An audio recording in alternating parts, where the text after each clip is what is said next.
男人惊奇地发现，荒无人烟的峡谷对面竟然站着一位美女。尽管相隔千米，那完美的身材依旧如此的引人注目。他本想多看两眼，但美女似乎发现了他的存在，转身看向了他这边。那是一张绝美的脸，可男人的眼神却下意识地进行了闪躲，因为有人曾经告诉过他，无论对面发生什么都不要管，更不要试图和对面交流。这里是建在峡谷边上的一处哨塔，而男人是这里新一任的守卫者。可奇怪的是，尽管方圆千里都没有一个人影，但哨塔的旁边却放置了各式各样的武器装备。每隔600米就有一架自动型密集炮台，每隔1000米有一台和外界联系的卫星接收器。而峡谷的里面，每隔10米就有一个巨型的悬空地雷，看起来像是摆设，但又好像在防备着什么。上一任的守卫者告诉他，这里的任务很简单，简单的就像一个技术高超的维修工，每天要做的就是检查设备和填充弹药。只要熬过1年，就会有下一任守卫者来接替他。男人很不解，明明来之前上级还告诉他，这是一个非常重要的任务，而且来的路上还被打了麻醉，直接空降到了这座峡谷。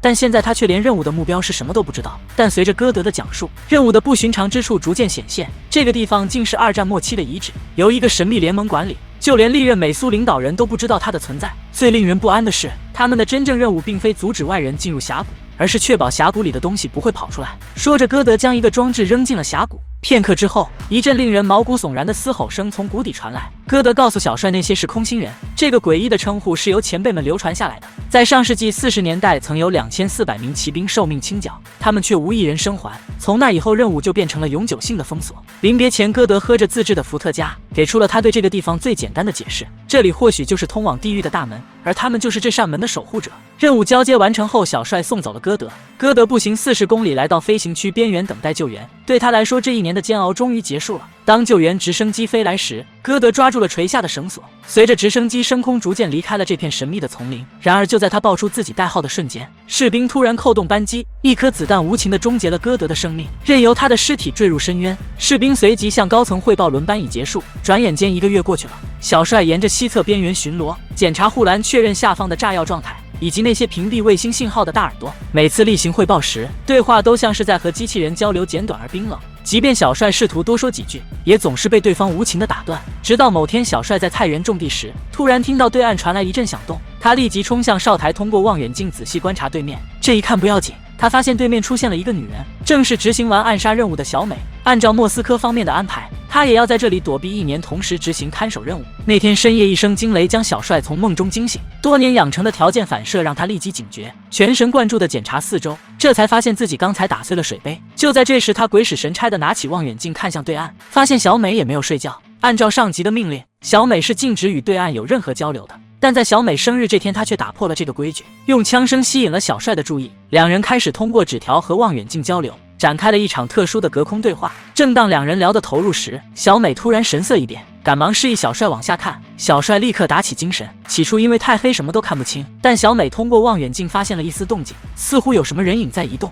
小帅立即举起步枪，通过瞄准镜观察下方，他终于发现了异常，这些生物竟长着人脸。小帅二话不说就开枪还击，正好引爆了下方的炸弹。这时才意识到那些爬行的生物大概就是歌德提到过的空心人。小美也迅速反应过来，抄起重型武器朝着下方的空心人展开疯狂扫射。一轮猛烈的火力过后，空心人暂时被击退，夜晚重归平静。可就在这时，小美听到脚下传来细微的响动，一种不祥的预感涌上心头。果然，一个空心人已经爬上了哨台，他面容丑陋，头上长着动物的角。小美迅速抽出手枪将其击退，但掉下去的空心人在翻滚中撞上了炸药。剧烈的爆炸声中，一块碎片击中了小美。小帅见状，立即架起重机枪，朝着对岸的空心人展开猛烈扫射。小美很快缓过神来，也开动机枪疯狂还击。无数子弹在峡谷间交织，将那些攀爬的空心人一击落。就在这时，一个空心人触碰到了警戒线，四周的加特林全部发动，火力瞬间提升到极致。战斗持续了很久，直到小帅看到对面的小美安全出现，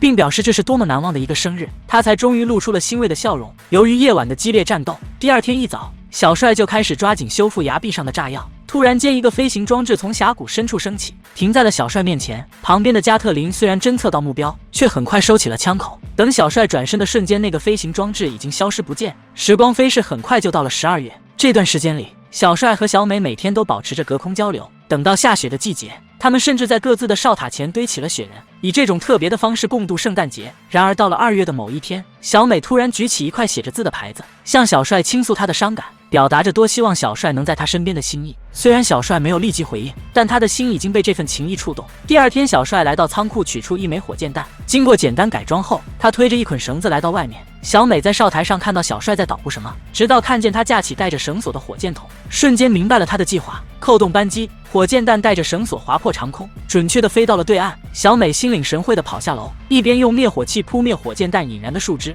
一边将绳索牢牢固定在大树上。当他重返哨塔，透过望远镜看向对岸时，看到小帅举着一块木板，上面写着今晚可以共进晚餐吗？小美深深地吸了一口气，心跳不由加快。小帅刮进了脸上杂乱的胡须，他朝着对岸快步奔去，顺着绳索滑向小美，但由于峡谷太宽，他在中途停了下来。小帅只能死死抓住绳索，最终总算顺利抵达对岸。小美欣喜地跑上前来，两人坐在哨台上，一边喝酒一边聊天。这时小帅提到了一个有趣的话题：你知道每天晚上我看着瞭望他想什么呢吗？在想怎么和我亲亲。小帅赶紧解释说自己是在思考那些空心人到底是什么。小美赶紧说不要装了。等抱抱过后，两人在沙发上仰望星空。第二天，两人表达完爱意，小帅也是时候返回去，但当他滑到中途时，意外突然发生。峡谷下方的空心人触动了崖壁上的炸弹，轰然巨响中，小帅的绳索断裂了，他直直地坠入深渊。看到这一幕，小美二话不说冲回房间，抓起降落伞，毫不犹豫地跃入峡谷。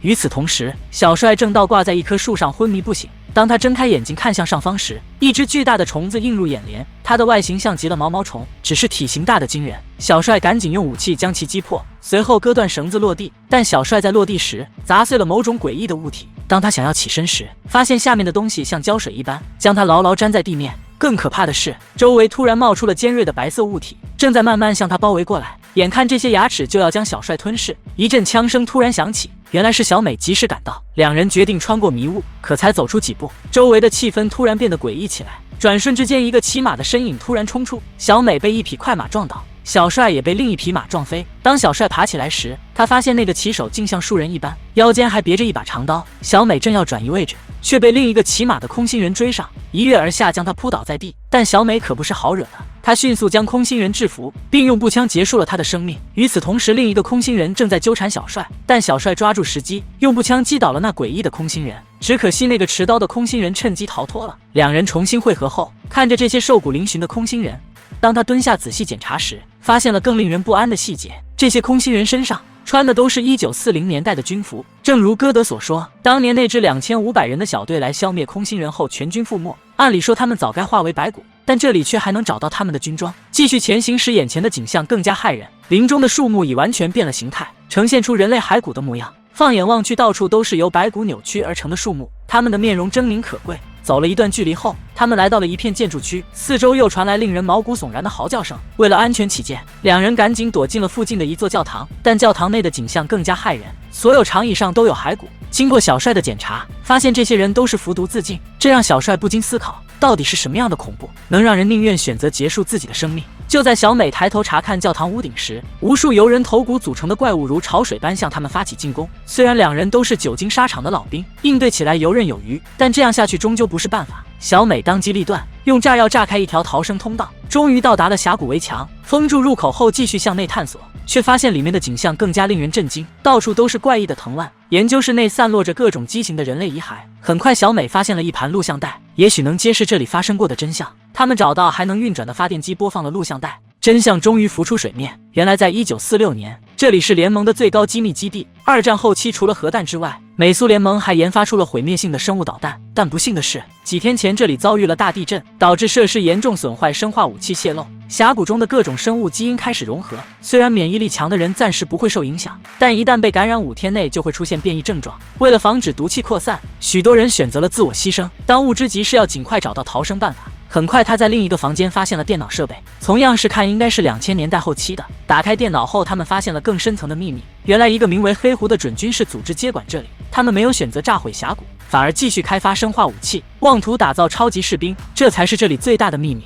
他们两人被派来执行任务，实际上就是为了守护这个可怕的秘密。接着，小帅打开了一个名为流浪狗的文件，发现这是峡谷的自毁程序，一旦峡谷暴露，程序就会自动启动，自毁区域将达到4.2公里。两人决定立即返回出口逃生。然而当他们到达门口时，却发现此前放下的背包不见了。打开门一看，背包就放在远处的空地上。小美抛出2个烟雾弹掩护，但当她拿到背包的瞬间，还是中了空心人的圈套。小帅立即追了上去，一路上小美拼命想要割断绳索，但对方的速度实在太快，最终被撞击昏了过去。小帅循着踪迹一路追寻，来到了生化武器坑的位置。幸运的是，小美还活着，只是暂时失去了意识。空心人走上前去恐吓她，小美猛地惊醒，一脚踹了过去，随后从高处摔下来。这一下彻底激怒了空心人。所幸小美身手敏捷，一次次躲过致命袭击，还用火把击中了空心人的肩膀。就在这时，小帅赶到，惊魂未定的小美紧紧抱住小帅，紧接着小帅蹲下身检查空心人的衣物，赫然发现这竟是肖尔，第一位看守西塔的士兵。空心人这个名字就是他起的。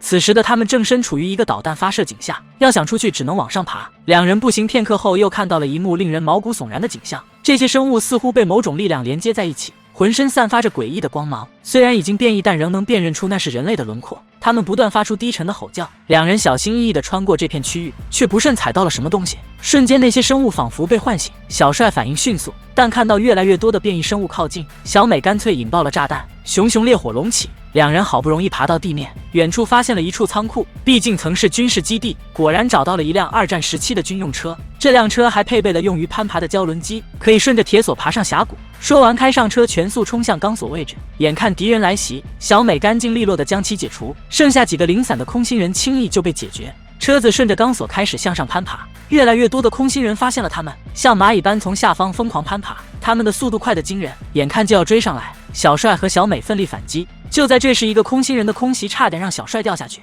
这给了小帅一个灵感，他打破了车后的油箱，让汽油顺着钢索一路向下。他点燃一根信号棒扔了下去，火焰瞬间升腾而起，两人当机立断砍断了钢丝，车子急速下坠。在剧烈的爆炸中，他们终于摆脱了这群可怕的追兵。回到地面后，两人做出了一个重大决定，炸毁这个峡谷，然后远走高飞。短暂的告别后，小帅回到了自己的哨塔，准备例行向上级汇报。但这一次对方的态度明显不同，高层突然开始主动和小帅对话，询问他是否曾下到峡谷深处。小帅镇定地回答说没有。高层话锋一转，说他发现峡谷下方的电脑系统被启动，如果不是小帅下去，那就一定是对面哨塔的人干的。于是高层下令让小帅处决对面的人，小帅毫不犹豫地答应。但高层早已通过电脑摄像头看到了小帅和小美的一起，这场对话更证实了小帅的背叛。高层当即决定亲自前往峡谷解决这2个叛徒。第二天，小帅和小美各自开始布置行动，两人还不忘调情。突然，远处传来直升机的轰鸣，高层带人赶到哨塔，却发现小帅已经不见踪影。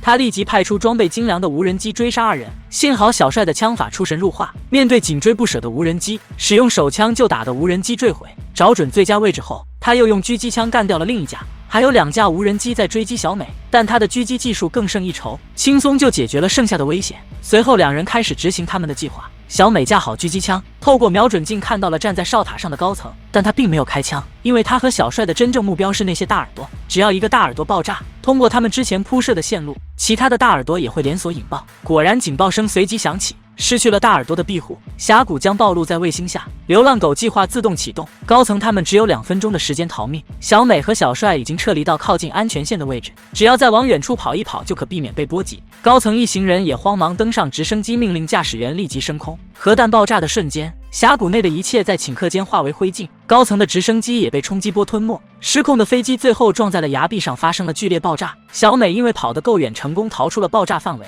而小帅腿部受伤，最终被冲击波波及后掉进了水中。两人曾约定，如果都能活下来，就在西岛重逢。小美等了很久，却始终没等到小帅的消息。直到4月，他在当地找了份服务员的工作。某天端菜时，他惊喜地发现对面坐着的正是许久未见的小帅。作为一部融合了多种元素的影片，巧妙地平衡了各种题材，让故事既不显得杂乱，又保持着扣人心弦的节奏。2位主演的表演也相当出色。就整体而言，这无疑是近期一部相当不错的商业大片。好了，今天的节目就到这里，欢迎关注港风港影，咱们下期再见。